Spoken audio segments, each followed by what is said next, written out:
You have to make sure that things are in line or it's going to get messy. You automate the good habits. The things that you want to repeat on a monthly basis, you keep those things automated so that way you can't mess them up. Whether you do things right, you do things wrong, like those good things are still happening in the background. For me, it just creates a more peaceful approach to my money, and not having to think about those little things creates all the difference, I think.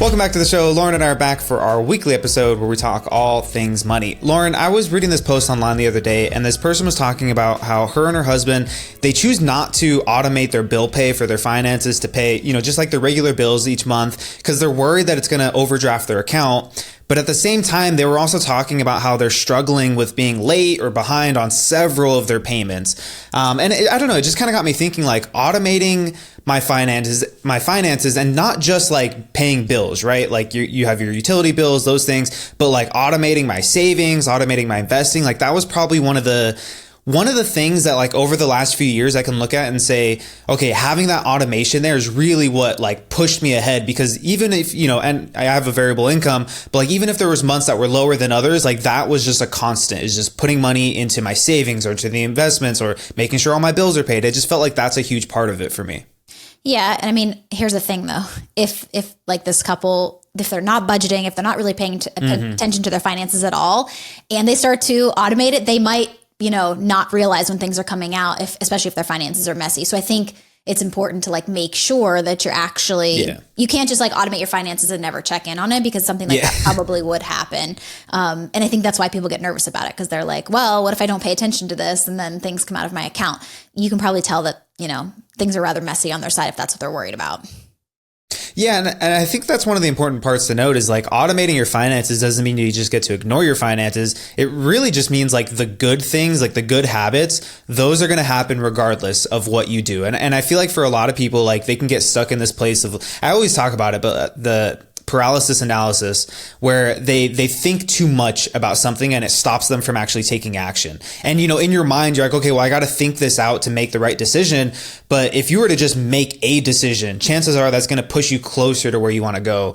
And for me, like, that's what it is about automating. It's like, all right, let me figure out what are the things in my finances that I can start to automate, whether it's my, paying extra on my debt, building my savings, investing, whatever it is. And then that way I am prioritizing the things that are good. And then I'm still paying attention to the other stuff, making sure I'm keeping track of what my expenses are. I'm still budgeting on a monthly basis. I'm still checking in with my numbers on a weekly basis.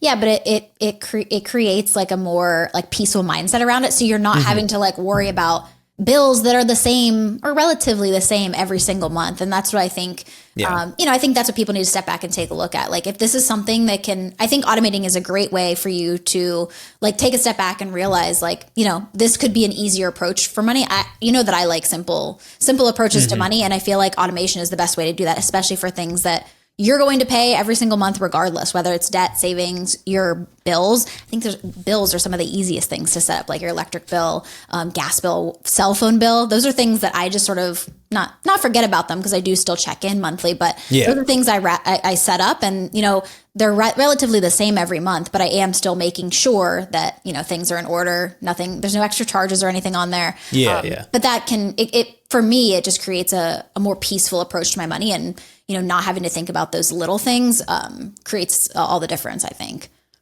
100%. Like when I think about like making sure that my bills are paid on a monthly basis, it's more so in the budget. Is that in the budget, right? Do I have enough money put in there for like our electric bill, our water bill, whatever it is, our phone bills? And then I know that those are going to automatically draft. So all I'm doing on a monthly basis is just making sure that once that does draft, I just include it in my budget. Now it's no, like I'm not thinking about it anymore beyond that, which I think is really important. But I also feel like when it comes to automating, like there's levels to this, like just like there are levels to your personal finances. And I feel like there's different ways you can automate if you're someone who's just trying to get control of your finances. Maybe if you're trying to pay off debt, or if you're beyond that, and you want to start building up your savings or investing.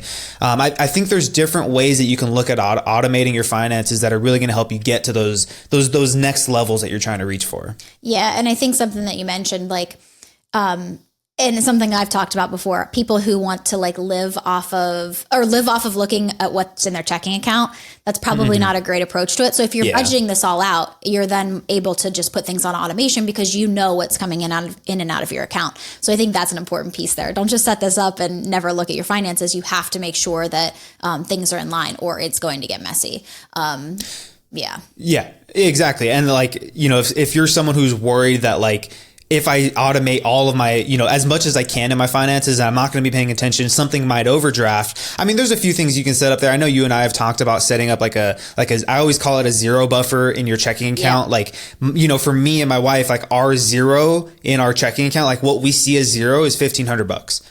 And so we know if we hit $1,500, there's actually nothing left in our checking account. That's one way you could do it. But at the same time, like you said, you're not like going to stop paying attention to what's going on in your checking account. You're just making sure that those bills, they're going to get paid in a way that you don't really have to think about it too much. You still have to make sure that you load the account with the right amount of money. You're making sure that your budget's still working.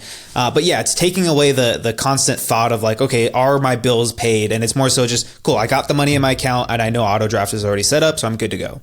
Yeah. And if you are in like a situation where you're kind of living, you know, paycheck to paycheck, whether it's early on or whatever, sometimes you can adjust the bill paid date. So a lot of people, rent is like the biggest thing that comes out at the beginning of the month. So it's really hard for them, you know, like the example you gave at the beginning, worried about having that overdraft or whatever, move some of those other bills to, you know, later in the month. You can do that. You can call, you know, your electric company, gas company, whatever, and ask them to have a bill date that's later in the month. And I know a lot of people who have done that because rent takes up a big portion of people's paychecks right at the beginning. So that's an important piece too. You can call to move things around to make it work for you.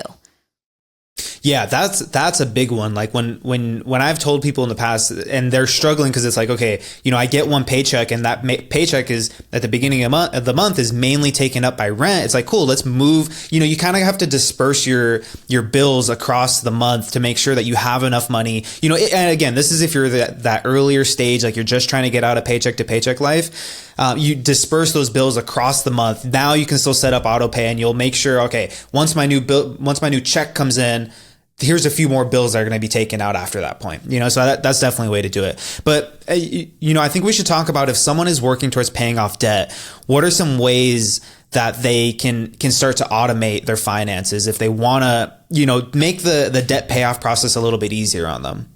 Yeah. So I think a good option for people, if they're, you know, now let's preface this with, they have a budget set up. They know where their money is going, you know, things like that, because obviously we don't want to start doing this and then you are overdrafting your account. But I think that if you're starting that, if you're paying off credit cards or student loans, your car, whatever your debt looks like, just setting up those minimum payments so that you're making sure that you're not missing them, you're hitting them on time, and, you know, avoiding any type of late fees or whatever that looks like for you. So you're, you know, on track with what you want to be, where you want your money to be going as far as your debt payoff goes.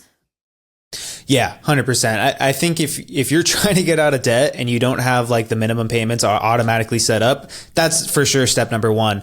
What I would say like people can start doing next though is like, you know, and we've always talked about this. If you're trying to get out of debt, it doesn't really make sense to focus on all of your debts at once. Of course, you want to make those minimum payments, but like making sure that, all right, I've figured out what's the first debt that I'm going to attack, right? What's the first one on my list? Then you can modify your automatic monthly payment to be something a little bit more. You know, I think that's one way you can go about it is if you know, or whether you know or you're telling yourself, I'm going to make this happen, that there's going to be extra money in the budget to pay off debt, then set that up right away. You know, like if your automatic payment or your minimum monthly payment for your credit card, you know, the first one you're trying to pay off is $100, but maybe, you know, you want to start paying $250 on it, like make that an automatic payment. So that way it's no longer an option. Am I going to start tackling my debt? You know, now it's just something that's going to happen. You start to see that as that's the new bill, you know, that's the new minimum for that bill.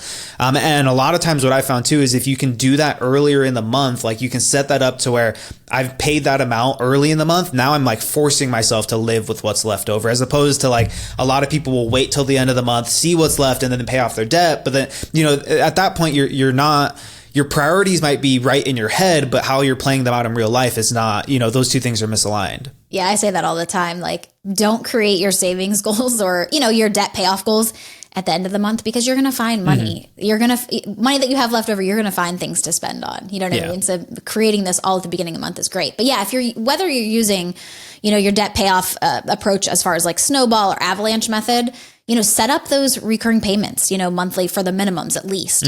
And then the one that you're tackling, say you have $1,000 a month to throw towards your debt. And all of your debt minimum payments add up to $800, let's say, and you have that $200 left over. Start putting that on the first one and just automate it so that and then you can calculate exactly how long it's going to take you to pay that off. And then it's not a guessing game for you. And then that's just something that you don't have to think about. It's kind of not set it and forget it, because we obviously want to make sure we're paying attention, but it is something that you don't have to think about constantly. And then eventually it's going to be paid off once you start, getting further down the line.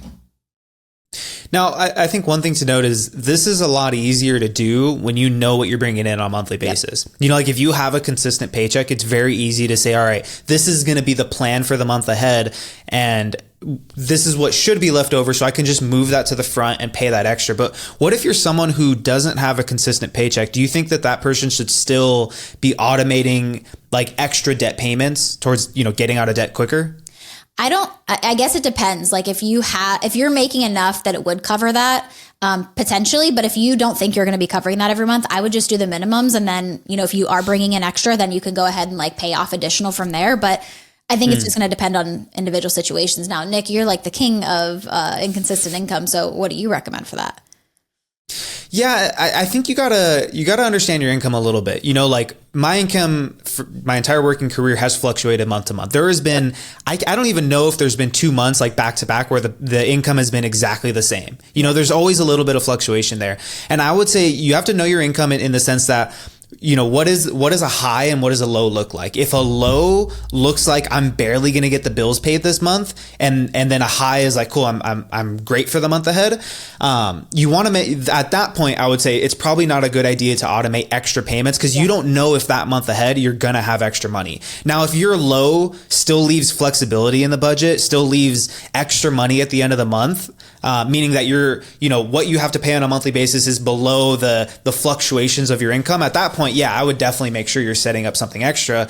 Because again, you don't want to leave it up to chance or like make it a possibility that you're going to pay extra on your debt. If you have the ability to, you want to make sure that it's happening. That if your goal is to get out of debt, then you're making it a priority by saying, cool, my new minimum monthly payment is X dollars. I know this is what I'm supposed to pay, but I'm going to pay extra. I'm going to make sure, because I'm going to, you can go into your phone and you can adjust like the automatic payment on your credit card so that it's a new minimum amount. I would say like you got to understand your income. At that point, I think it's still okay to do it. But yeah, if you're not making enough on a monthly basis, then you got to be careful and kind of just play it month to month. Yeah, for sure. And, we've talked about sort of automating your debt payments, but should people also, like, while they're doing that, should they also be automating, let's say, like their savings and like emergency fund, or how should they go about doing both of those things?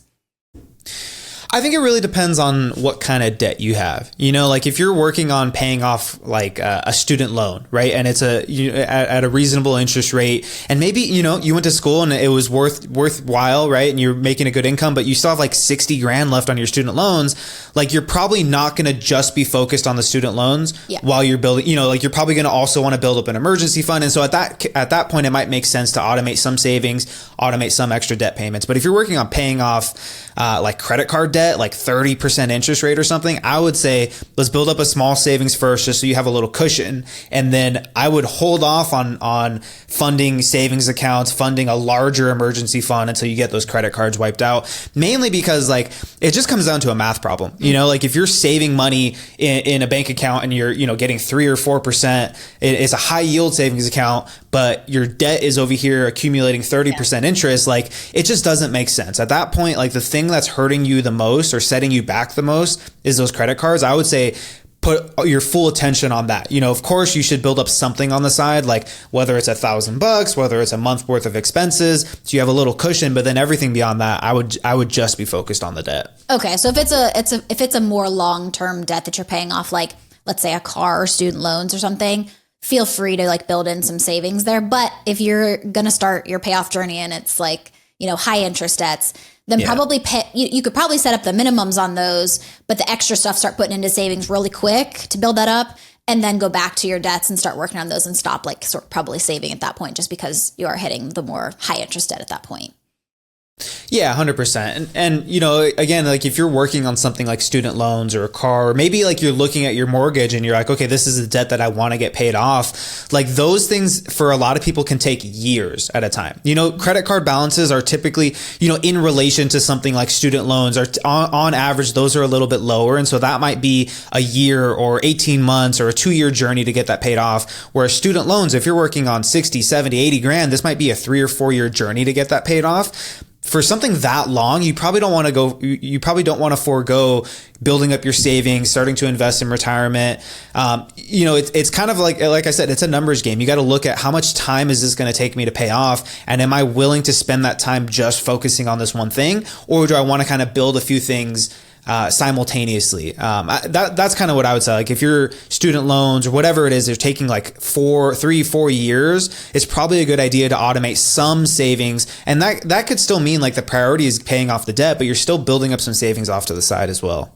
Yeah. And also creating that muscle to like, you know, put money aside for your debt, but also you're creating that savings habit. Cause that's kind of where I'm at right now. And probably you too. Like we're not in debt anymore other than like, you know, mortgages. But, you know, putting money aside for retirement accounts. I'm not necessarily building up an emergency fund anymore. Now I will say, I work in tech and it's a little bit, you know, up and down. So I am going to start, I just decided because my contract might be ending in a few months. I'm going to start putting some extra money aside in savings. So going to start sort of automating that again, which I haven't been doing. But investing is always part of that. Like every single month, you know, I'm maxing out my Roth IRA. So that's an automatic transfer that's going directly into my Fidelity account because I just break it down by 12 months and what I'm going to put in there every single month. So, and then plus my 401k, you never ever see that coming out of your paycheck. That is perfect. And then you log into that account and you're like, oh, I didn't even know this was happening. You know a few years later, right?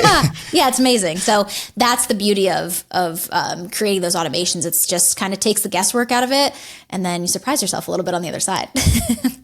Yeah, 100%. And okay, so like you're building up like almost like emergency fund number 2, you could call it. Yeah. Let's say like you're someone who's working towards a few different savings goals and you want to automate that. Like, how do you go about how do you go about figuring out, all right, if I want to automate my savings towards like these 3 goals here, how would you figure out what's the right amount to automate? Like, and what I mean by that is like, let's say you have $1,000 left over. How do you go about figuring out the percentage of that $1,000 that you want to break up into those 3 different savings goals?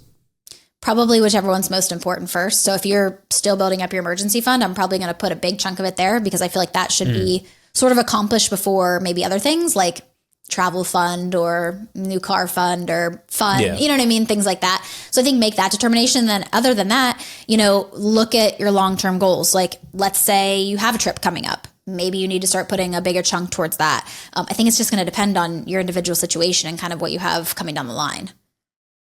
Yeah, that's a good point. Thinking about the timeline of it, like you said, like if I know I have like a year to save or like a few years, like maybe it's a new car, you're like, cool, my car should last me at least another 3 years. You can probably start to map that out over the course of 3 years. Like, all right, if I save $200 or $300 a month, like here's what I'll have by the end of that. And is that going to be a sufficient amount? Cool. Then that can kind of be like your baseline for saving there. And then you can start to focus on, all right, what's left over? Which of these is really going to be a big priority for me? That, like you said, like that should, if that's your priority, then that should be the bigger chunk of what your savings is going towards. Yeah, for sure. And that's kind of where I'm at right now. I just had a conversation with Eddie about this. I was like, you know, I'm a little nervous that I'm not going to have my income anymore come, you know, November when my contract ends. So I was like, should I just start chunking? Because I was putting money obviously into, you know, quite a bit into investing for, you know, the future. And then, you know, a tiny bit towards our new home, and things that we want for it once we move in.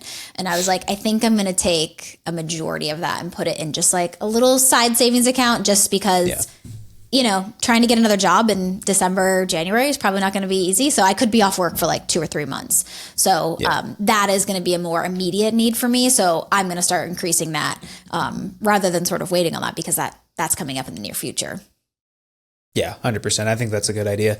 Now, what would you say is there a better way, I guess, like because I've seen some people who will automate their savings based on like when their paychecks come in. Like, you know, for example, if you're paid every 2 weeks versus if you're someone who's paid on a monthly basis, like, do you think there's like a better way to go about it in terms of the frequency for when you automate those payments? I just think it depends on your individual personality. Some people like to look at paychecks and like map out their paychecks. If you want to do that and map out exactly what you're saving from that particular paycheck, go for it. I don't have a problem with that.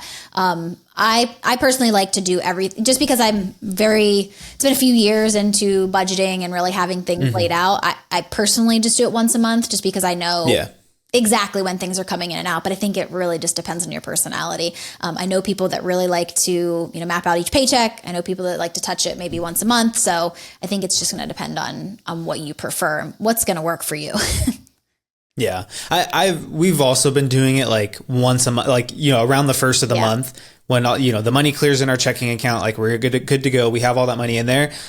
We'll do it just in terms of like simplicity, you know, like it's just one time or one day where I just got to like look through the numbers, make sure all those automatic things are set up, good to go. And I've noticed that that's like the most fun, like for me, like in terms of managing my money, like that day is like the most fun for me. Like we set up our new budget, everything's good to go. I kind of update some numbers in some spreadsheets to make sure that, you know, that automatic payment, like I don't know, to me that's the most fun. But yeah, I would say like if you're someone who's paid every 2 weeks and you're starting to get out of that like paycheck to paycheck, you know, and not necessarily if you're working towards paying off debt, but like I feel like at that point it might make sense for you to start with like the paychecks, you know, like, okay, out of this paycheck, I've noticed for people who are getting out of the paycheck to paycheck life, like it's a little bit easier if they live paycheck. It sounds kind of funny, right? They live paycheck to paycheck in terms of like how they budget their money.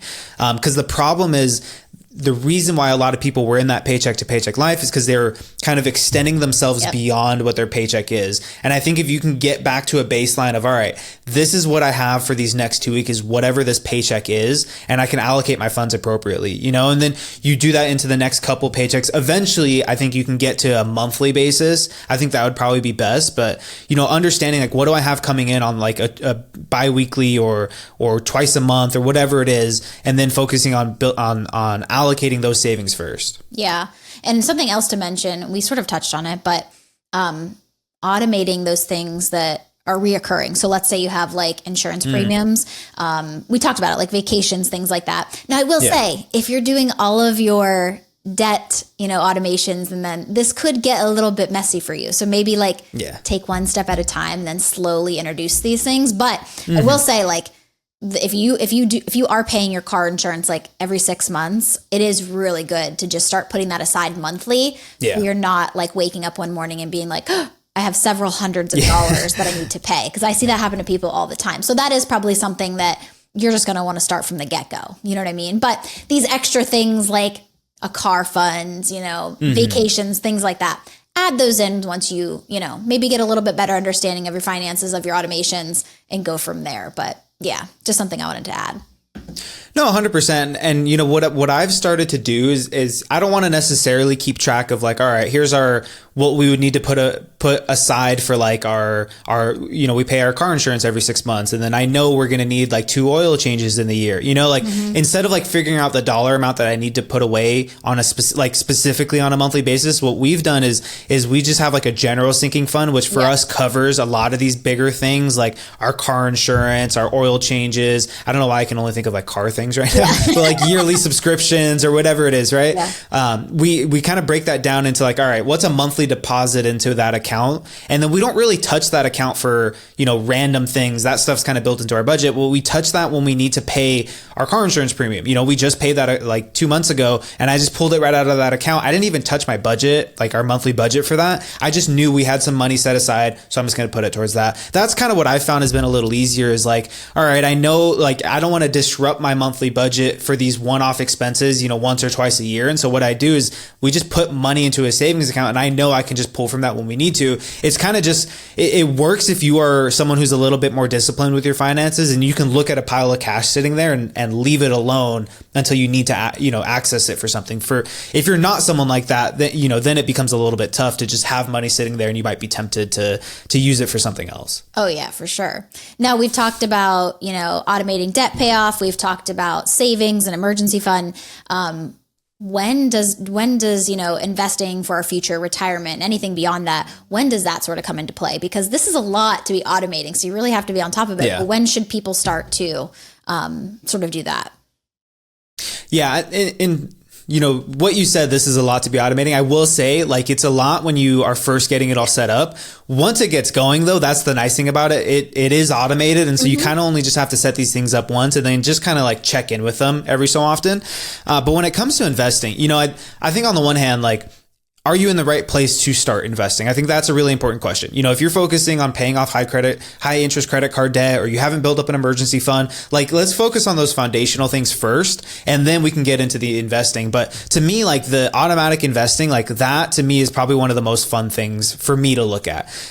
If you have like a 401k or employee sponsored plan as well, like, that can be really fun after a few years. You don't really think about it. You just see that money come out of your paycheck. You go and look at it after a few years or a few months. You're like, wow, it's really grown. Or if the market's done exceptionally well in the last couple months, which, right now it has, right? You can look at that and think, wow, that's really awesome. For me, like, when it comes to automatic investing, like, I like to treat it just like it's any other bill. And I say that all the time, but like, like, for example, our Roth IRAs, like, I know it's $583 a month right now in 2025 to max that out for us. Like, that's 2 automatic bills that we have to pay that, that comes out of our budget for me and for my wife every single month. We just know that if we want to max that out for the year, like, that's the amount. And so you kind of have to start looking at it as almost like a bill. That's how I like to look at investing. It's just something that has to be done, especially if you're not someone who has a 401k or whatever, and it's automatically being pulled out. You got to really make it a priority. But, figuring out what's the right amount and then setting up a date, just like we talked about, you want to make sure it doesn't clash with your other bills or that you have too much money being withdrawn early in the month. Setting it up though, and then almost forgetting it. When it comes to like investing, especially retirement investing, that's one of those ones where you can just set it and forget it, not have to look at it. And it's probably better if you check into it less frequently, because sometimes human emotion and overthinking can cause you to make bad decisions when it comes to like investing. Yeah, for sure. Yeah, I agree. If we were to say, go ahead and set up all these automations today for your debt, for your savings, for retirement, you would be like, I can't do that. That's crazy. Yeah. But as you start to like add this on, it does just become like a well-oiled system. And then after that, it's like, you don't even have to worry about that anymore. You know what money you have left over, that's your fun money, and you know exactly what's coming out every single month. So it does become a little more routine, I would say.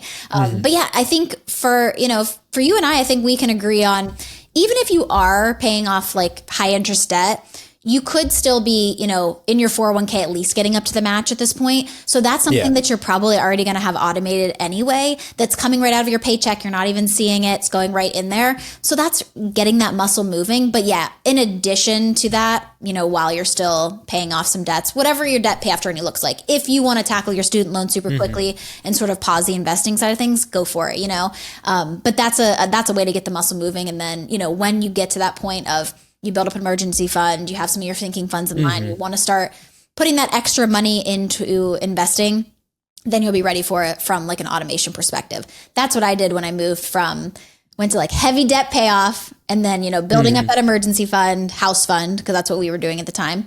And then it was like, since then, probably for a few years now, I have been like full throttle ahead on investing because I really want to catch up from most of my 20s when I wasn't investing as much. So, yeah. Yeah. And I think like having these different, like you had said, like once you have these automations set up, you can kind of just set it and forget it for a lot of them. Yeah. And I always really like to look at it as like, I think for some people, they like to think like, oh, I'm going to put a huge chunk of my money towards, X. And that's going to be like my thing that I do on a monthly basis. And you're kind of like being a little bit more manual with it, like directing your funds on a monthly basis. What I always like to see, especially after a few months or a few years, you have like these different piles of cash that you're automatically contributing to on a monthly basis. Like I know for my wife and I, it was like a travel fund. It was our home fund. It was our sinking fund. And then it was also like our retirement investing, and like, on a monthly basis, it might be a smaller amount because you have all these different goals that you're saving towards. But after a few months or even a few years, you look at that and you're like, wow, I've really accumulated like, moderately sized large piles or large piles of cash in all these different areas. I think that's one of the cool things about as you start to get to the higher levels of your finances, especially when it comes to like automating things, is you see these different piles of cash growing, and they start to just get bigger and bigger and bigger until, of course you might need to use them, like if it's an emergency fund or a home fund or whatever it is. But it's really cool to see like years of automation, like what that actually does is these different accounts start to grow a bit more rapidly. Yeah. Now, what if you're in your investing journey? What if the stock market crashes? Do you turn off the automated contributions, or how do you handle that?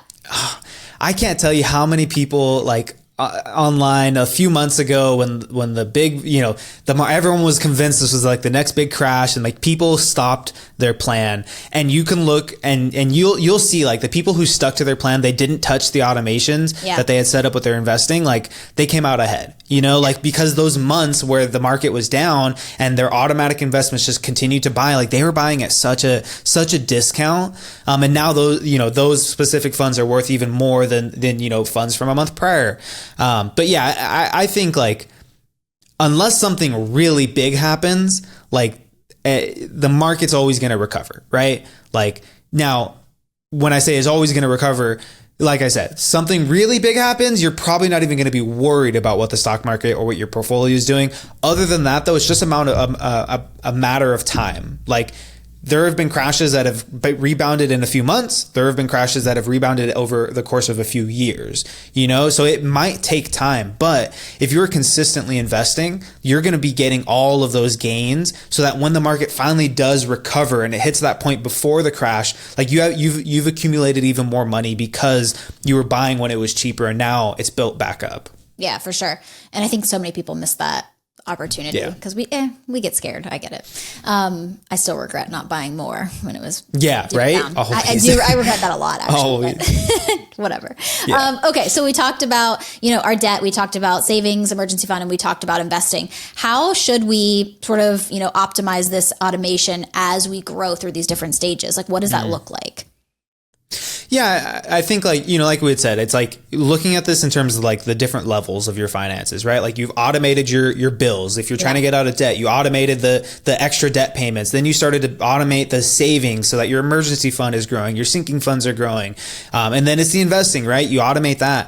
I think what comes next is like checking in enough, but not too much, right? Like if you have a well-oiled system and it's working well, like you don't want to tweak it too early, right? You want to let it run its course, but you also want to make sure that like if things change in your life, whether they're changing for the better or changing for the worse, that you're making those changes to your system, right? To your money system.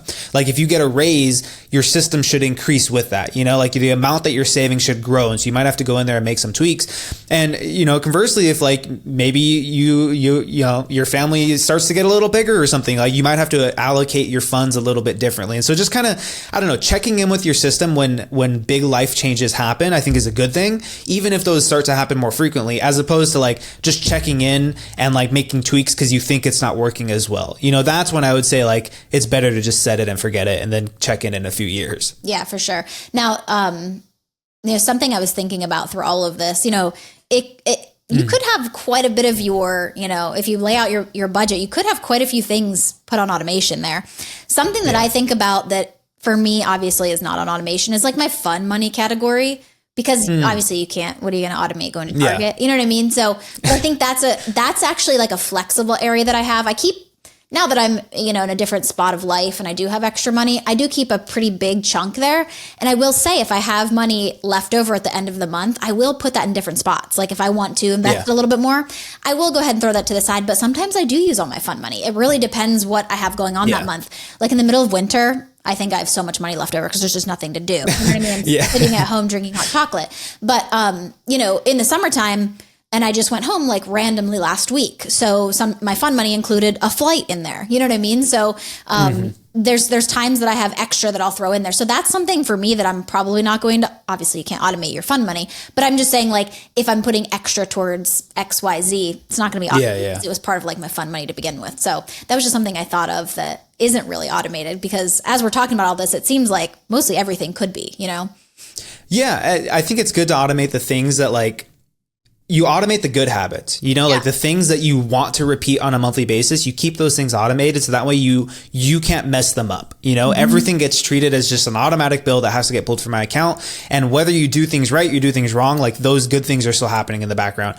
But it's funny that you mentioned about like the fun money, because like I've always like, especially over the last couple of years, like tried to play this game with myself. Like, all right, not that like I'm trying not to spend what's in my budget, but like, all right, how much is left over from my budget? Like that's my extra investing money. Or, if a month was particularly like difficult, it's like, all right, we have this extra money and it might be left over from various categories. Like, let's just go spend it all this weekend. It might be a couple $100. Let's just go spend. Like when I look at my budget, I'm like, this is money that's like already spent, like, cause I've already budgeted it. So if it's extra, you can kind of look at it as just purely extra. If there's a specific thing you need to tackle with it, cool, do that. If not though, like whether you want to invest it or you just want to go spend it, like, I don't know, it's always like a game I've played with myself is like, how much money can I have left over on a monthly basis? And that could be a good way to look at it if you're trying to spend less, is like playing that game with yourself. Like, can I have a little bit more money left over than I did last month? Yeah. I think for me, I was almost wanting to put not too much towards investing, but I'm not like a fire, person. I'm not trying. I mean, I wish I could, I just have decided that like, I don't want to live like super frugally. Like I want to be able to go out and spend and, buy that flight home if I wanted to, so I just feel like for me, it was like, I'm just going to, keep my fun money over here, invest still a good amount, but at the same time, not be worried too much about automating every single thing, just so I can have a little bit of flexibility there. So yeah, for me, I'm just going to throw a little bit in extra if I have it at the end of the month. If not, it's my fun money. I'm allowed to do what I want with it.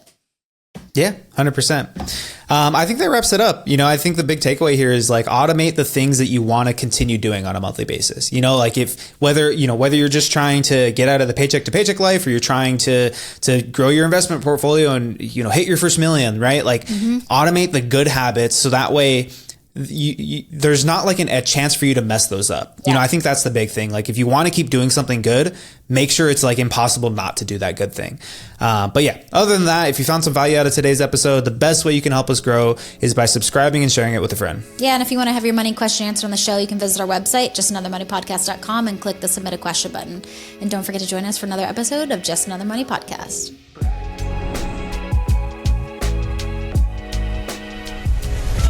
The information, opinions, and recommendations provided on this podcast are for entertainment purposes only and do not constitute professional financial advice. Any financial decisions you make based on the content of this podcast are your responsibility. We strongly recommend consulting with a licensed financial advisor or other qualified professional before making any significant financial decisions. By listening to this podcast, you acknowledge that we are not liable for any financial outcomes.